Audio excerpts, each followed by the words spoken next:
Listen to the results of a recent survey that was done on the common perception of American Christians. The common perception of Christians in America. 91% of the people polled said, well, Christians are anti-homosexual. 87% of the people polled said, well, Christians are judgmental. And 85% of the people polled said they're hypocritical. Now granted, there's going to be room for error here in the percentages with some bitterness out there. But even so, even if you have to take 10 percentage points off of this, really? Now, I've been reading the Gospels for a long time. I've read them more times than I can remember. And I'm still trying to find where Jesus commands us to do any of these things. I'm trying to find it. Because this is the Christian voice in America. So in fact, I read the Gospels in 3.5 years of public ministry, Jesus doesn't even mention homosexuality.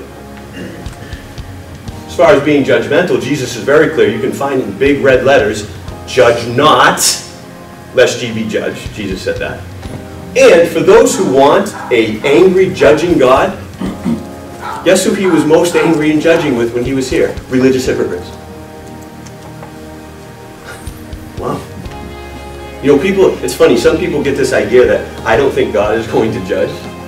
Well, I think God's going to judge. I just have a very different opinion of who he's going to judge and what he's going to judge. Regardless of where we stand on an issue, on a doctrine, and regardless of whether we are correct or not, if the legacy we are leaving the world around us is one of hate and intolerance, then I suggest we have missed the entire point of this Bible. For if that is Christianity, if that is God, if God is hateful and intolerant, then Jesus Christ was a liar and the cross is completely irrelevant. There are so many Christian voices, publicly and privately, supporting and pushing agendas and living lives that completely ignore this, the greatest commandment, that it makes me wonder sometimes, what God are we Christians really following? Honestly, what God are we following? Listen, I don't have the answers to the world's problems. I don't. I don't even pretend to, and those of you that know me know I'm never talking really about the world's problems, because I don't know them. And I know them, but I don't know answers.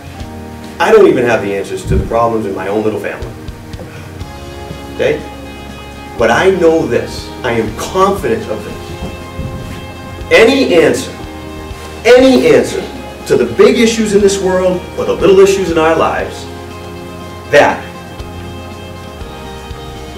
oppresses, ignores, hurts, marginalizes, rejects, judges, condemns, turns its back on, hates, promotes violence, withholds mercy, and does not forgive, even in the smallest of circumstances, and to the smallest of degrees,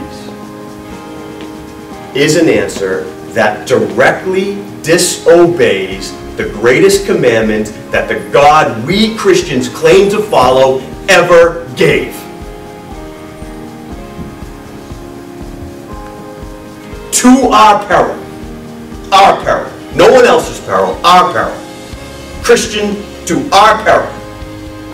We ignore this commandment in our personal lives, behind the closed doors of our homes. We ignore this commandment in our workplace. We ignore this commandment in our leisure space. We ignore this commandment in our spending habits. We ignore this commandment with our families. We ignore this commandment in our politics. We ignore this commandment on Facebook. We ignore this commandment even in our pulpits. To our peril. Sometimes it seems to me that many of us Christians would like to get rid of the Gospels from the Bible. Just get rid of Matthew, Mark, Luke, and John. Whoa, wait. We'll keep a few verses that talk about Jesus dying for us, because that gets us out of hell, thank God. But the rest of it, no, Jesus could not possibly have said it and lived it as an example for us to follow. But see, here's the thing. This is not even a new revelation. This wasn't new. It wasn't new to the Jews of Jesus' time. Shouldn't be new to us. It's in the Old Testament.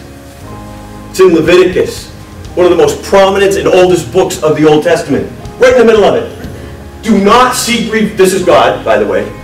Do not seek revenge or bear a grudge against anyone, but love your neighbor as yourself. That didn't make it into the Shema.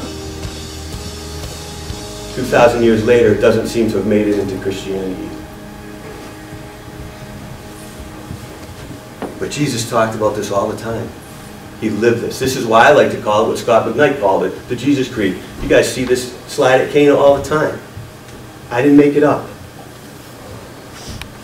Jesus said it. Love God, love others.